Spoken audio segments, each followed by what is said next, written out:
Bonjour! Aujourd'hui, à la tête dans l'eau, on plonge à Roatan, au Honduras. Ouais! Salut!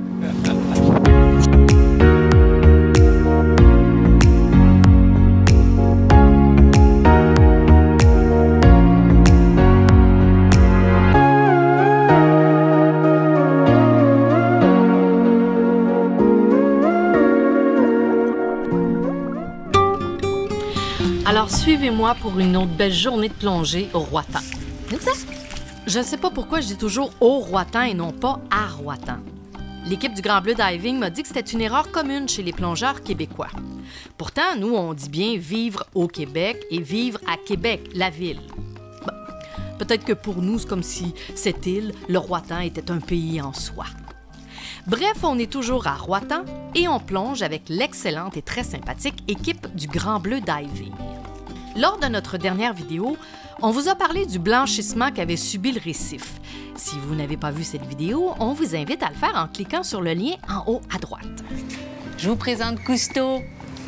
Allô, Cousteau, un gros chien. Oui, c'est un gros chien. Oui, c'est un gros chien. Ouais. Donc, dans notre vidéo d'aujourd'hui, soyez pas surpris si vous voyez de nombreux coraux d'un blanc immaculé. On a plongé une vingtaine de fois en 2 semaines et les coraux commençaient déjà à reprendre des couleurs vers la fin de notre séjour. On va retrouver la gang de Grand Bleu Diving.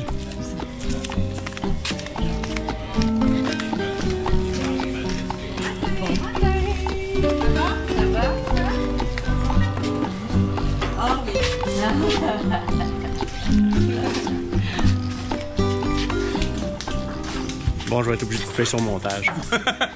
C'est Patrice. Roatan est une île du Honduras dans la mer des Caraïbes. Elle se trouve à l'extrême sud de ce qu'on appelle la Grande Barrière de corail mésoaméricaine qui commence dans la péninsule du Yucatan à Cozumel au Mexique.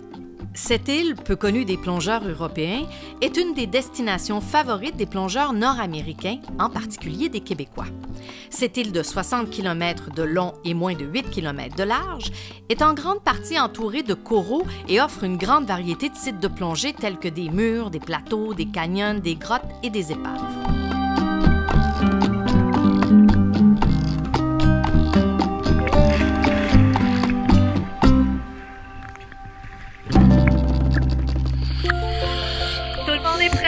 On y va? What a nice day to dive!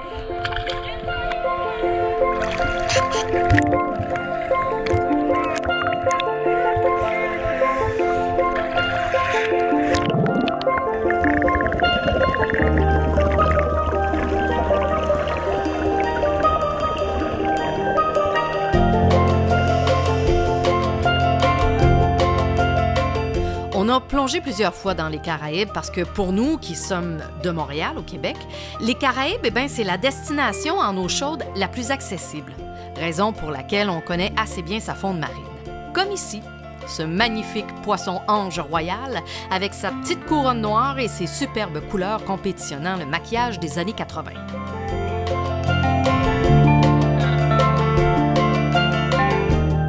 Voici 2 bourses Capri.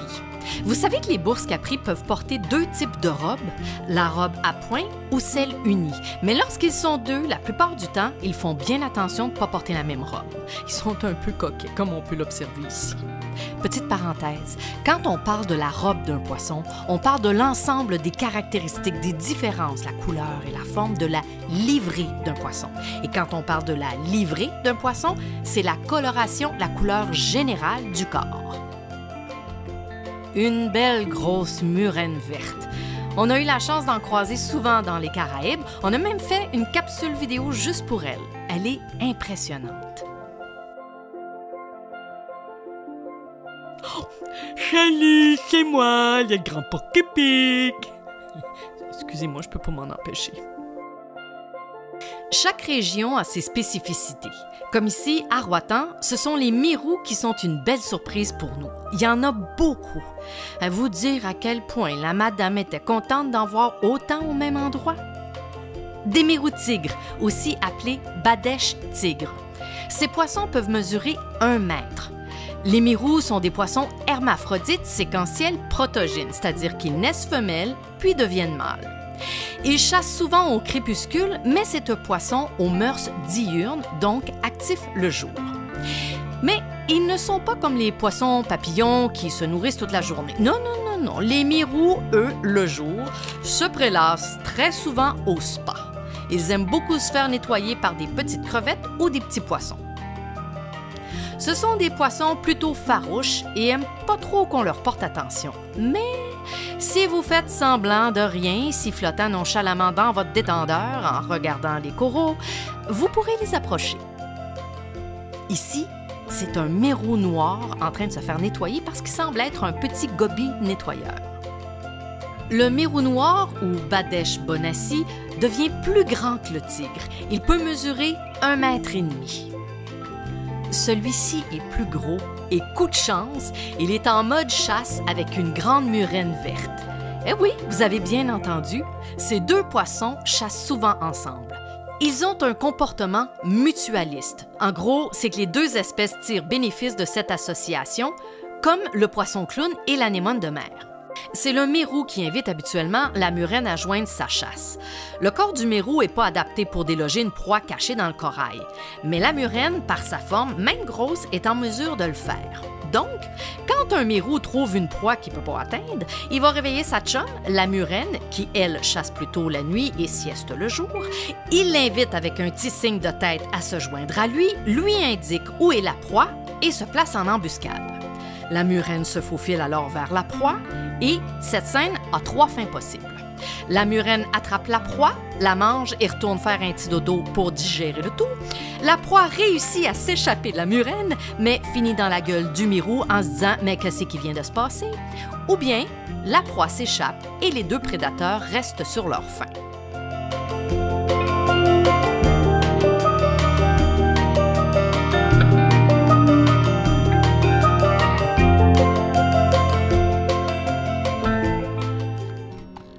Une superbe journée de plongée.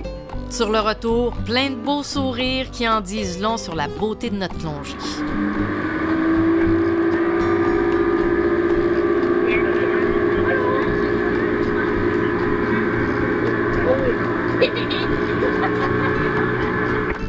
C'est le moment de nettoyer l'équipement, ce qui n'est pas nécessairement le highlight de la journée.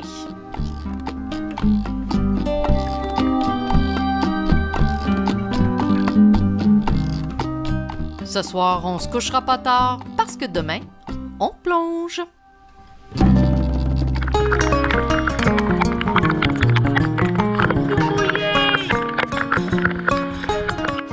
Beau temps, mauvais temps, quand on aime la plongée, on plonge. Bon. Bien sûr, le vent et l'orage peuvent nous arrêter. En plongée, la sécurité reste la règle d'or.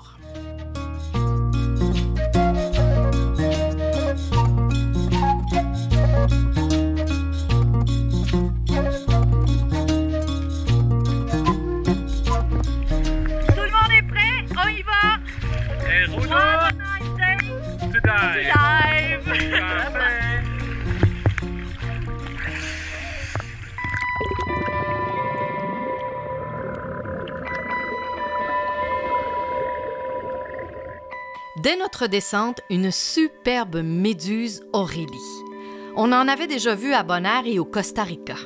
Ces méduses vivent dans tous les océans du monde, sauf dans les eaux très froides. C'est étrange parce que il y a plein de petits poissons à l'intérieur qui sont toujours vivants. J'aurais trouvé ça bien cute, hein, que ce soit une façon pour eux de se mettre à l'abri, mais j'ai bien peur qu'ils se fassent simplement digérer lentement. Un poisson perroquet bleu. Wow!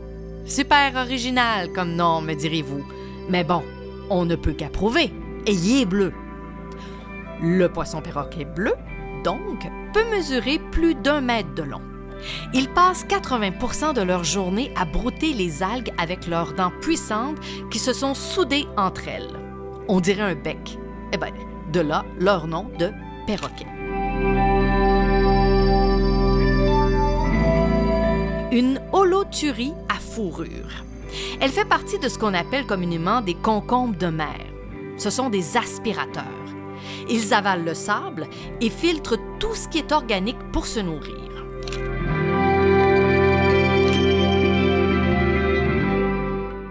Les fonds marins de la région sont vraiment très riches, remplis de vie comme ce crabe araignée de mer verruqueuse. Eux, c'est surtout la nuit qu'ils sont actifs. Mais ce sont aussi ces décors qui sont impressionnants. Alors, allons, permettons-nous donc un petit moment de contemplation, bercé par cette magnifique musique planante, composée par mon fils prodige, Mathias.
Wow!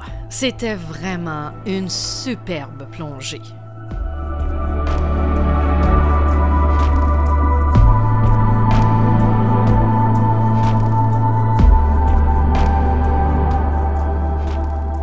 C'est maintenant le moment de faire notre intervalle de surface. L'intervalle de surface, c'est le temps qu'on doit laisser à notre corps pour se débarrasser de l'azote accumulé. Je vous l'ai déjà expliqué plus en détail dans notre vidéo « 2 semaines de voilier dans les Grenadines ». Il y a toujours des surprises à grignoter pour nous donner de l'énergie pour la prochaine plongée. Et cette fois, ce sont des biscuits. Mais là, il faut que je surveille mon caméraman d'amour, sinon il mange tous les biscuits et après, il se plaint avec un air candide d'avoir eu des reflux à 25 mètres sous l'eau.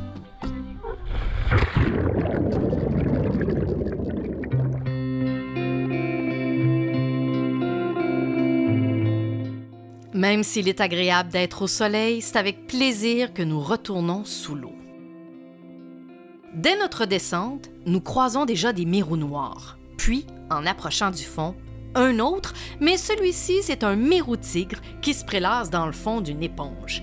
Et pour compléter le tableau, 2 platax, qu'on nomme aussi disque portugais. Là, demandez-moi pas pourquoi, j'ai vraiment aucune idée, mais on le connaît surtout sous le nom platax.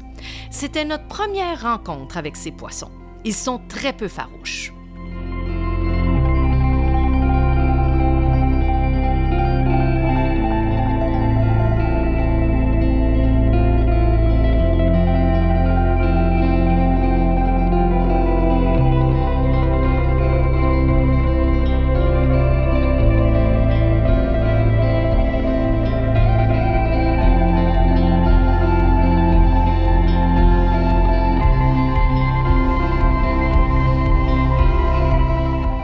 Ce petit poisson bleu fait partie des poissons qu'on n'avait encore jamais vus.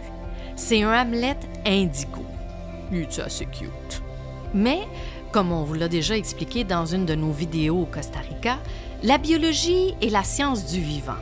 Et le vivant, il n'est pas toujours facile à classer dans des petites cases. Il y a plusieurs poissons hamlet dans les Caraïbes.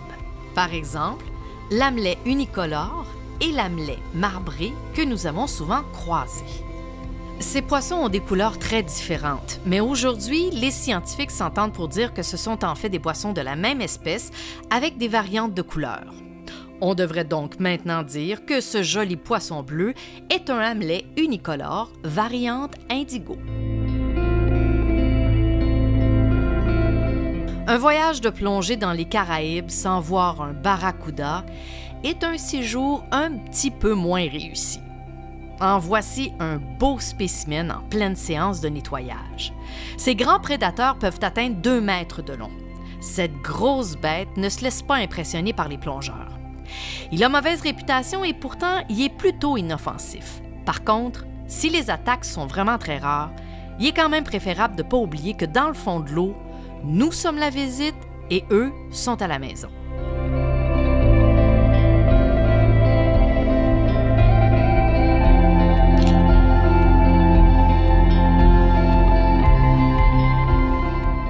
Une autre belle journée de plongée avec plein de belles rencontres. Mais c'est pas terminé parce que ce soir, on fait une plongée de nuit.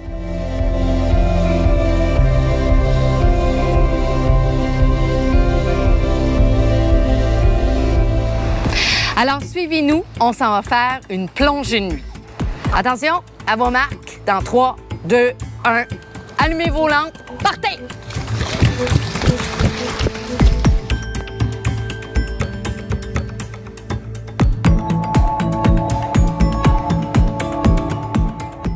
Ce soir, nous sommes un tout petit groupe. Nous sommes 6 plongeurs, incluant Harry et Adrien qui sont nos guides. Quand on commence à faire de la plongée sous-marine, la plongée nuit est une étape importante. La première fois que je l'ai fait, c'était à Cozumel, au Mexique. Et même si ça fait plus de 10 ans, je me souviens très bien des papillons dans l'estomac avant de me mettre la tête sous l'eau. Attention tout le monde, on y va. What a nice night to dive!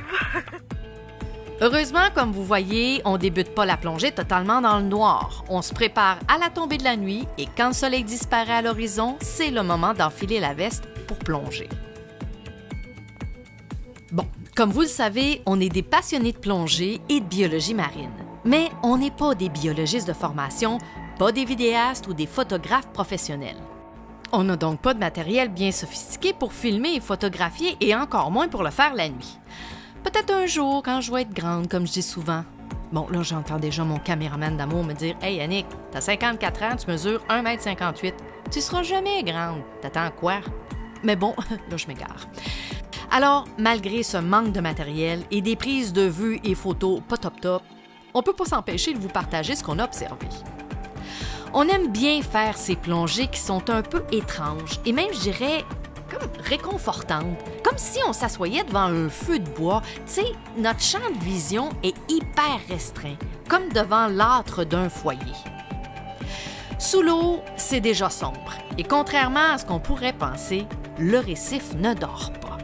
Pour les habitants qui sont actifs le jour, eh bien, ils se reposent cachés entre les coraux, dans le sable ou dans d'autres endroits à l'abri des prédateurs. Mais les nocturnes, eux, se réveillent et c'est là tout l'intérêt de plonger de nuit. En voici un bel exemple, ce joli cardinal queue fine qui est actif surtout la nuit. Et ici, ce gorgonocéphale géant, les bras grands ouverts. Le jour, ces ophiures, qui sont des animaux proches des étoiles de mer, se ramassent sur elles-mêmes en un gros paquet, comme sur cette photo, ce qui lui vaut aussi le nom de grande étoile panier. Un gros crabe araignée de mer verruqueuse. Je vous disais un peu plus tôt que ce crabe était actif surtout la nuit, mais celui-ci semble avoir tiré sa révérence dans une pose assez spectaculaire. Ce qui est étrange, c'est que, vu le bon état dans lequel il se trouve, on dirait vraiment qu'il vient juste de mourir de sa belle mort. En tout cas, ça fait pas longtemps. Ça sera pas long qu'il restera plus grand-chose de notre penseur de rodin sous-marin. Les récifs coralliens sont des écosystèmes très efficaces pour faire le ménage. Mais habituellement, la nuit, les crabes sont très actifs, comme celui-ci, parce que c'est le temps pour eux de manger.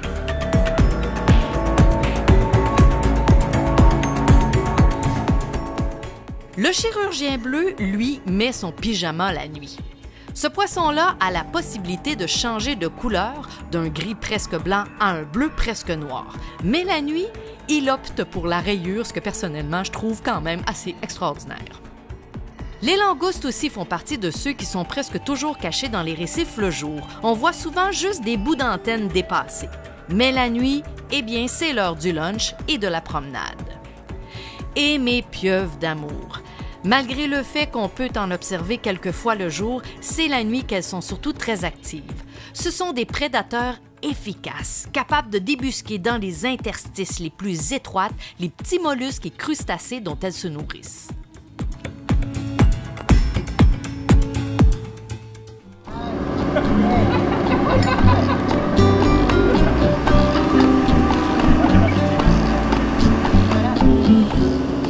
On vient de finir notre plongée de nuit. Ah, puis je prends une petite surflipture. Ça, c'est le service de Grand Blue Diving. Grand Blue Diving. Non, mais hein, ça, c'est du service.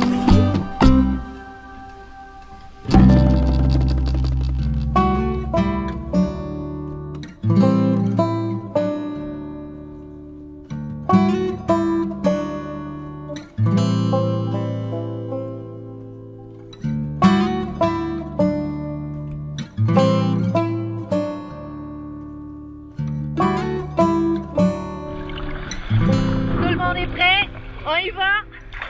What a nice day to dive! Le reste de notre séjour s'est super bien passé. Roatan nous a offert une grande variété de vie marine. Mais je dois avouer que croiser et observer autant de mérous, wow, que du pur bonheur. Ce sont vraiment de beaux gros poissons avec toute une prestance. Souvent, ils étaient confortablement couchés dans de superbes éponges barries. Et c'est fou aussi le nombre de ces éponges qu'on a pu voir.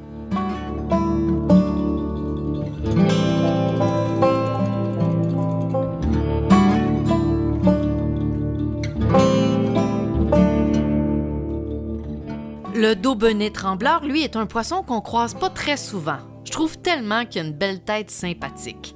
C'est un poisson curieux, mais qui reste farouche, et on peut pas facilement l'approcher, contrairement à ce Vivanosorbe, qui, lui, vient nous voir souvent très proche. Naturellement, on a croisé d'autres classiques des Caraïbes qui, à eux seuls, nous remplissent de bonheur, comme les tortues. Ici, c'est une tortue imbriquée à la recherche de son repas du midi. Elle est venue tellement proche de moi, c'est fou. Elle est habituée aux visiteurs à bulles. Un requin nourrice qui dort, bien sûr, pas pour rien qu'on les appelle aussi les requins dormeurs. Voici un de nos préférés, le poisson coffre-mouton. Il est trop mignon. Il a déjà été la vedette d'une de nos vidéos. Et voici un classique des classiques, un petit banc de poissons chirurgiens qui broutent des algues en équipe. Ce sont majoritairement des chirurgiens bleus, mais il y a toujours quelques chirurgiens noirs et rayés qui se greffent au groupe et au moins un poisson trompette qui en profite pour passer incognito. Tactique de chasse bien connue chez ses pairs. Je suis bien caché, hein? Dans les Caraïbes, on espère toujours croiser la magnifique raie léopard et une fois de plus, on a eu cette chance. Cette raie, comme bien d'autres, se nourrit des proies benthiques, c'est-à-dire des animaux qui vivent sur le fond, comme les mollusques et les crustacés, mais aussi les oursins et certains poissons. C'est pour ça qu'on voit souvent la raie léopard se déplacer proche du fond. Mais ici, c'est à la fin de notre dernière plongée qu'elle est venue, en plein vol, sortant du Grand Bleu, comme pour nous saluer.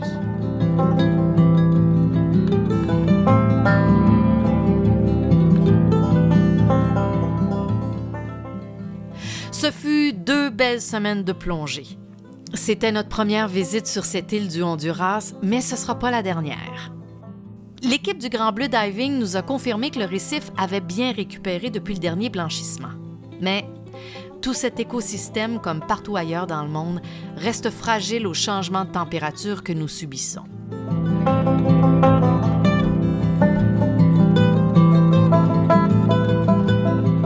J'espère que vous avez aimé plonger avec nous. On se revoit bientôt pour une prochaine capsule La tête dans l'eau. D'ici là, bonne plongée, soyez prudents et surtout, prenez soin de ce magnifique environnement.